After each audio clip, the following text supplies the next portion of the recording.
আমি একটি নতুন রেসিপি বানিয়ে দেখাবো। আমার রেসিপিটা হচ্ছে কাঁঠালের পোয়া পিঠা। হ্যালো এভরিওয়ান, আসসালামু আলাইকুম। তো এখন তো কাঁঠালের সিজন, তো ভাবলাম খুব সহজ করে কাঁঠালের পোয়া পিঠার রেসিপিটা আপনাদের মাঝে শেয়ার করি। তো এইখান থেকে আমি সবগুলা কাঁঠাল থেকে বিচিগুলা বের করে নিছি। তো সবচেয়ে নরম যেই কাঁঠালটা ছিল, আমি এই কাঁঠালের কোষগুলা দিয়েই কিন্তু পিঠাটা বানাবো। নরম কোষ লাগে কাঁঠালের পোয়া পিঠা বানাতে। তো এখানে আমি একটু পানি দিয়ে দিছি। তো পানি দিয়ে মথে নিছি হাত দিয়ে, তালের পিঠার মতো, মানে তাল যেভাবে রস বের করে, তো ওরকমভাবেই। তো এখানে আমি একটা চালনি নিছি, চালনির সাহায্যে আমি রসগুলা বের করে নিব। কাঁঠালের যে আঁশগুলো আছে ওগুলা যাতে আলাদা করে ফেলতে পারি, চালনি দিয়ে চেলে নিলে খুব ভালো হয়, রসটা একেবারেই নিখুঁতভাবে বের হয়ে যায়।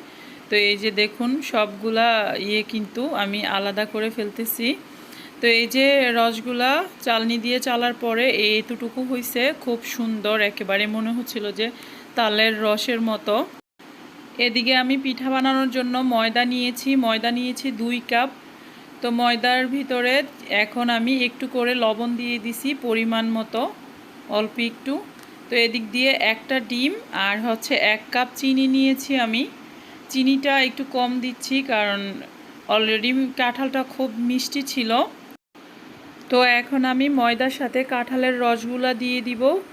আর কাঁঠালের রসগুলা এত সুন্দর, মানে ছাকার কারণে এত নিখুঁতভাবে রসগুলা বের হয়েছে, চিনার কোনো উপায় নেই যে এগুলা কি কাঁঠালের রস না তালের রস। এই ফার্স্ট আমি কাঁঠালের রস দিয়ে পোয়া পিঠা বানানোর চেষ্টা করতেছি, তো আমি খুব এক্সাইটেড ছিলাম। তো দিয়ে দিলাম এখন চিনি। তো এখন একটা ডিম দিয়ে দিচ্ছি, কারণ যেহেতু পোয়া পিঠার ভিতরে 1-2টা ডিম দিলে কিন্তু পিঠাটা একটু ভালো করে ফুলে। তো এই কারণে আমি একটা ডিম দিয়ে দিলাম। আর আমার পাত্রটা ছোট হয়ে গেছে, তো আমি একটা বড় পাত্র তো এখন নিয়ে নিব, নয়তোবা ভালো করে মিক্স করা যাবে না। তো এখন আমি পানি দিয়ে দিচ্ছি। পানিটা আপনাদের পরিমাণ মতো দিবেন, যতটুকু লাগে আন্দাজ করে। তো আমি পানি দিয়ে এখন সবগুলা ময়দা একসাথে মিক্স করে নিলাম। তো তারপরও কিন্তু ছোট ছোট থেকে যায় যেহেতু ময়দা, তো যাতে করে ছোট কোনো দানাদার কোনো কিছু না থাকে।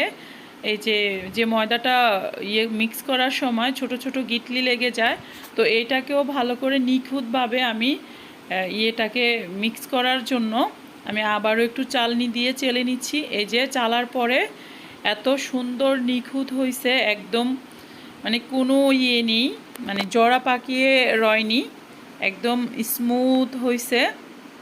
তো এখন আমি পিঠা বানানোর জন্য একদম সম্পূর্ণ রেডি করে ফেললাম। তো এদিক দিয়ে আমি আবার চুলায় কড়াইয়ে বসায় দিছি আগ থেকেই, তেলটাও গরম হয়ে গেছে। আর পোয়া পিঠা বানানোর জন্য কিন্তু এরকম ছোট কড়াইয়ে হলে বেটার হয়, যেহেতু পোয়া পিঠাটা একদম গোল আকারের হয়। তো ছোট কড়াইটা কিন্তু একটু থাকে, মানে গোল আকারের থাকে।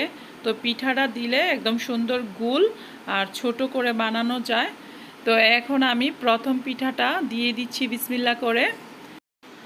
তো প্রথম পিঠাটা কিন্তু ভালো হয় না, কারণ প্রথম দেওয়ার পরে কিন্তু আন্দাজটা করা যায় না, আবার বানাতে বানাতে কিন্তু একদম সুন্দর মতো পিঠাগুলো হয়। তো এই যে প্রথম পিঠার অবস্থা হচ্ছে এরকম, তারপরেও ভালো হয়েছে মোটামুটিভাবে। তো এই যে দিচ্ছি দ্বিতীয় পিঠা। তো দ্বিতীয় পিঠাটা খুব সুন্দর ছিল। প্রথম তো কড়াইটা প্রথম অবস্থায় কিন্তু মানে পিঠা বানানোর জন্য কড়াইটা রেডি হয় না, তো এর পরে দিয়ে কিন্তু আস্তে আস্তে আবার সবগুলা পিঠা ঠিক হয়ে যায়, সুন্দর মতো হয়। তো দ্বিতীয় পিঠাটা আমি দিয়ে দিলাম।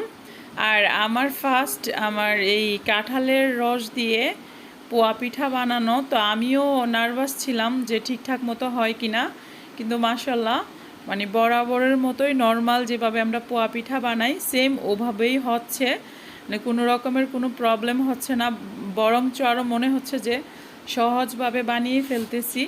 আর চাইলে কিন্তু আপনারা যেই কোনো সময়ই, এখন তো কাঁঠালের সিজন, আপনারা মানে সব সময় তো আর কাঁঠালের কোষগুলা শক্ত হয় না, চাইলে নরম কোনো কাঁঠাল দিয়ে এইভাবে পোয়া পিঠা বানিয়ে খেতে পারেন, নতুন একটা অভিজ্ঞতা।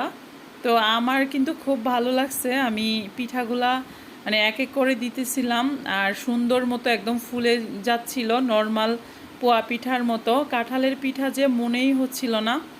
আর এত সুন্দর স্মেল আসতেছে, মানে অন্যরকম একটা নর্মালভাবে আমরা যেভাবে পোয়া পিঠা বানাই ওভাবে কিন্তু মানে স্মেলটা আসতেছে না।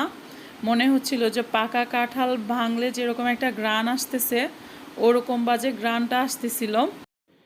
তো পিঠাটার মাঝখান দিয়ে কাঁটা চামচ দিয়ে একটু করে ফুটা করে দিতেছিলাম যাতে করে পিঠাটার ভিতরে ভালো করে হয়। আর পিঠাগুলো এত সুন্দর ফুলতেছিল, মনে হচ্ছিল যে কোনো ফর্ম মানে ভাজতেছিলাম এরকম বাজে। চামিচটা দিয়ে চাপ দিলে কি সুন্দর হয়ে যায়, আবার আস্তে করে ফুলে যায়, মানে খুব সুন্দর হচ্ছিল। আর কালারটা এত সুন্দর বের হয়েছে। নর্মাল পিঠাগুলো দেখতে এত সুন্দর হয় না। তো দেখুন আমি সবগুলা পিঠা বানিয়ে নিলাম। এখন তো অ্যাভেলেবেল কাঁঠাল পাওয়া যায়, চাইলে কিন্তু কাঁঠাল দিয়ে এরকম পিঠা বানিয়ে খেতে পারেন, পোয়া পিঠা। এই যে দেখুন একটা পিঠা বানালাম, ভেতরে এত স্মুথ, মানে এত নরম হয়েছে, মানে অন্য অন্য পোয়া পিঠাগুলোর থেকে কিন্তু একটু ব্যতিক্রমী, খুব টেস্ট ছিল। মানে আমার লাইফে আমি ফার্স্ট কাঁঠালের পিঠা পোয়া পিঠা বানিয়ে খেলাম। তো আমার কাছে তো খুবই ভালো লাগছে, আশা করতেছি আপনাদের কাছেও ভালো লাগবে। ভিডিওটা দেখার জন্য সবাইকে অসংখ্য ধন্যবাদ। আল্লাহ হাফেজ।